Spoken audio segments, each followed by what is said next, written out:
welcome students. 10th Math chapter 3 algebra example 3.37 question ஒரு paragraph மாதிரி கொடுத்துருக்காங்க. simplify பண்ணிடலாம். ஸோ வீடியோ ஸ்கிப் பண்ணாமல் பாருங்கள், உங்களுக்கு நல்லா அண்டர்ஸ்டாண்ட் ஆகும். ladder 17 feet long is leaning against a wall.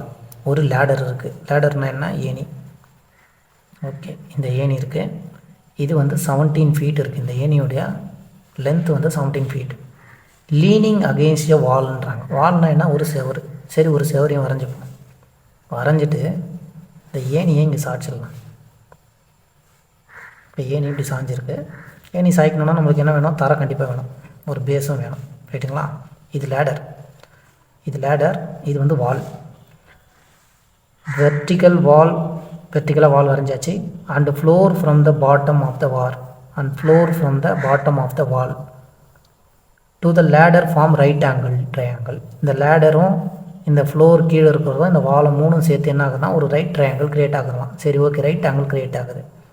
இப்போ இந்த ரைட் ஆங்கிள் ட்ரையாங்கிளாக நம்மளும் வரைஞ்சிக்கலாம். இது மூணும் சேர்த்த மாதிரி. இது லேடர், இது கீழே இருக்க தர, இது வந்து மேலே போகிற சிவரு. ஓகேங்களா? Find the height of the wall. வாலுடைய ஹைட்டை கண்டுபிடிக்க சொல்கிறாங்க. இது என்னன்னு தெரியாது, இதுதான் நம்ம ஃபைண்ட் பண்ணோம். இது எக்ஸ்ன்னு எடுத்துக்கலாம். எடுத்துகிட்டு where top of the ladder meets the distance between the bottom of the wall to the bottom of ladder 7 feet is letter.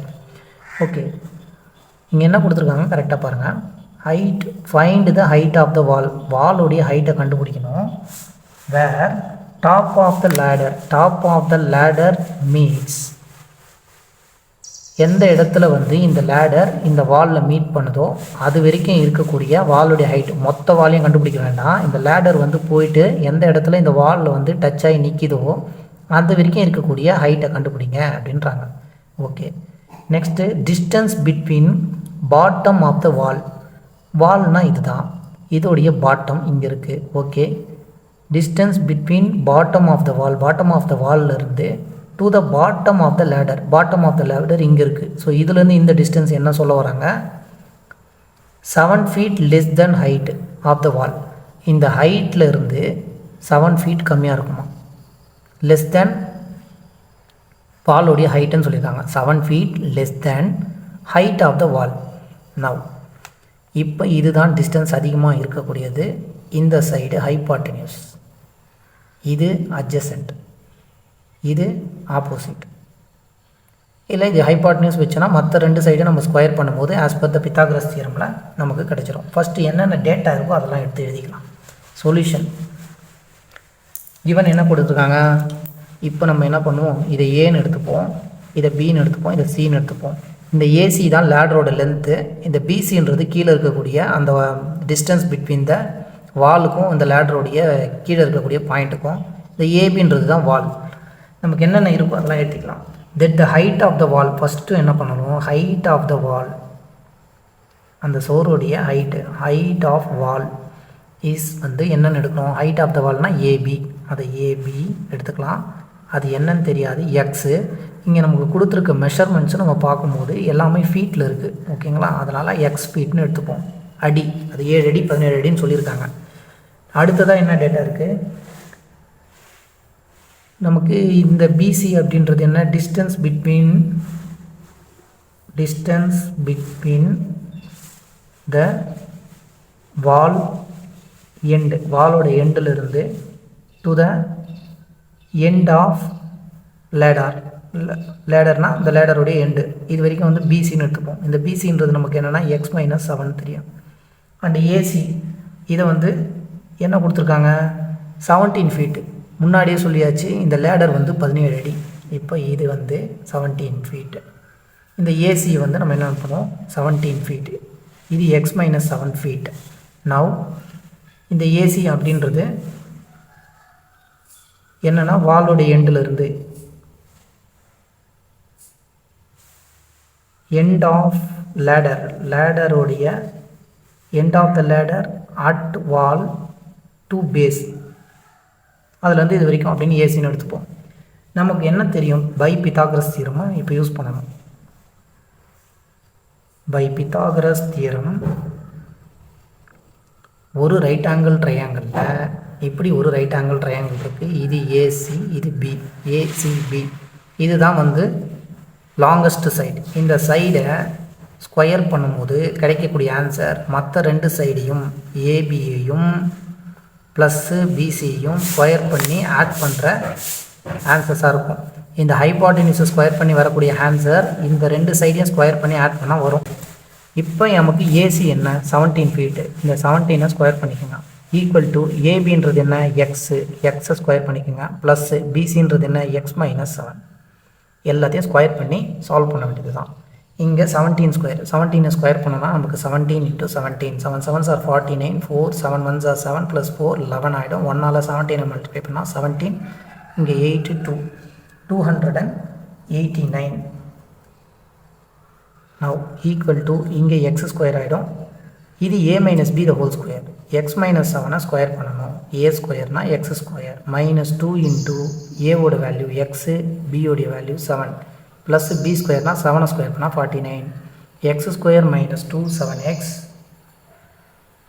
2 × 7 14, 14x plus 49. இந்த இடத்துல இதுக்கு பதிலாக x square -14x plus 49. now 289 is equal to 2x square minus 14x plus 49. இங்கே ஒரு x, இங்கே ஒரு x square, ரெண்டு x square add பண்ணால் 2x ஸ்கொயர் ஆகிடுச்சு. எல்லாமே ஒரே சைடு கொண்டு வந்துருங்க. இங்கே 0 ஆகிடும். ஸோ இந்த 289 இந்த சைடு கொண்டு போகும்போது 0 ஆகிடும். இதை வந்து இந்த சைடு எழுத போகிறோம். ஒரு 2x ஸ்கொயர் மைனஸ் 14x இருக்குது, ப்ளஸ் ஒரு 49, இது மைனஸ் ஆஃப் 289 ஈக்குவல் டு 0. இதே ஏரியா மைனஸ் பண்ணிக்கோங்க. 289ல் 49 போச்சுன்னா 0 4 240 வந்துருச்சு. 2x square minus 14x minus of 240 is equal to 0. 2 காமனாக வெளியில் எடுத்துடலாமா? 2 நம்ம காமனாக வெளியில் எடுத்துட்டோம்னா உள்ளே என்ன இருக்கும்? X square minus 7 times minus 1 times 2 times 0, 120 equal to 0. இந்த 2 இங்கே கொண்டு போகும்போது 0 ஆகிடும். நமக்கு ஃபைனலாக என்ன கிடைக்கும்னா X square minus 7x minus 120 equal to 0. இப்போ இது ஒரு குவாட்ராட்டிக் ஈக்குவேஷன். இந்த குவாட்ராட்டிக் ஈக்குவேஷனை நம்ம வந்து சிம்பிளிஃபை பண்ணணும், ஃபேக்டரைசேஷன் பண்ணணும். அதாவது எக்ஸ் ஸ்கொயரோட கோஎஃபிஷியன்ட் 1, கான்ஸ்டன்ட் வந்து 120 மைனஸில் இருக்குது. -120 ரெண்டுத்தையும் மல்டிப்ளை பண்ணலாம். இந்த 1ஐயும் நம்ம -120 மல்டிப்ளை பண்ணால் -120. ரெண்டு நம்பர்ஸை நம்ம வந்து மல்டிப்ளை பண்ணும்போது -120 வரணும். அண்ட் ஆட் பண்ணும்போது நமக்கு 7 கிடைக்கும். உங்களுக்கு இந்த 120லேருந்து இந்த நம்பரை ஸ்ப்ளிட் பண்ணுறது கஷ்டமாக இருந்ததுன்னா 120 எடுத்து ப்ரைம் நம்பர்ஸால் நீங்கள் ஃபேக்டரைசேஷன் பண்ணுங்கள். ஃபஸ்ட்டு 2ஆல் பண்ணோன்னா 6 டைம்ஸ் கிடைக்கும். அடுத்தது 3ஆல் பண்ணிக்கோங்க, 20 கிடைக்கும். 5ஆல் பண்ணுங்கள், 5 4s வந்துடும். நெக்ஸ்ட்டு இதில் இருந்து நம்ம என்னென்ன பண்ணலான்னு பாருங்கள். இப்போ இந்த 5 3s 15 ஒரு ப்ரைம் நம்பர் கிடைக்குதுங்களா? இன்ட்டு இந்த 4 × 2 மல்டிப்ளை பண்ணுங்கள், 8 ஆகிடுச்சு. ஒரே ஒரு ப்ரைம் நம்பர் வந்துச்சுன்னா நம்ம அதிலேருந்து கன்சிடர் பண்ணிக்கலாம். 15ம் 8யும் ஆட் பண்ணோன்னா 120, 15 8 நமக்கு ஆட் பண்ணும்போது -7 கிடைக்கணும். ஓகே, இங்கே மைனஸ் போட்டோன்னு வச்சுக்கோங்க. -15ம் 8ம் நம்ம ஆட் பண்ணுறோன்னா எவ்வளோ ஆகும்? ஒரு 8 இந்த 2 7 ஆகிடும். ஓகே, -7 வந்துருச்சு. இப்போ ரெண்டு நம்பர்ஸ்க்கு வந்து -15 ஒரு 8ன்னு எழுதிக்கலாம். -15 8 மல்டிப்ளை பண்ணோம்னா நம்மளுக்கு -120 ஆட் பண்ணும்போது நமக்கு -7. இன்ஸ்டீட் ஆஃப் இந்த -7xக்கு நம்ம என்ன பண்ணணும்? எக்ஸ் ஸ்கொயர் ஒரு -15x ஒரு 8x எழுதணும். -15x plus 8x minus 120 equal to 0. இந்த -15xம் ப்ளஸ் 8x ஆட் பண்ணும்போது நம்மளுக்கு இந்த -7x தான் கிடைக்கும். ஸோ அதை தான் ப்ரொசீஜராக பண்ணியிருக்கோம். இந்த இடத்துல எக்ஸை மட்டும் வெளியில் எடுங்க. ஃபஸ்ட்டு ரெண்டு டேர்மில் எக்ஸ் -15 ஆகிடும்.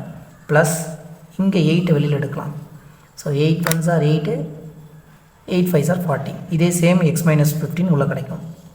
18 15 மல்டிப்ளை பண்ணால் 120. ரெண்டு இடத்துலையும் எக்ஸ் -15 காமனாக இருக்கிறதுனால எக்ஸ் -15 காமனாக எடுத்துட்டோம்னா ரிமைனிங் இங்கே எக்ஸும் இந்த ப்ளஸ் 8 இருக்கும். X plus 8 is equal to 0. நான் இதை ஈக்குவல் டு 0, இதை ஈக்குவல் டு 0. எக்ஸ் -15 0க்கு ஈக்குவேட் பண்ணணும். எக்ஸ் ப்ளஸ் 8 0க்கு ஈக்குவேட் பண்ணணும். எக்ஸோடைய வேல்யூ 15 கிடைக்கும். எக்ஸோடைய வேல்யூ -8 கிடைக்கும். நம்மளை என்ன ஃபைண்ட் பண்ண சொல்லியிருக்காங்க பாருங்கள். ஹைட் ஆஃப் த வால் என்னென்னு கண்டுபிடி சொல்கிறாங்க. வாலோடைய ஹைட் எப்போவுமே நெகட்டிவில் இருக்காது. ஸோ நெக்லெக்ட் பண்ணிவிட்டு height of the wall is equal to 15 ஃபீட்டுன்னு எழுதணும் யூனிட்ஸை, இல்லைனா மார்க்ஸ் கம்மி பண்ணிடுவாங்க. ஸோ 15 ஃபீட்ஸ் தான் வந்து height of the wall. That's it.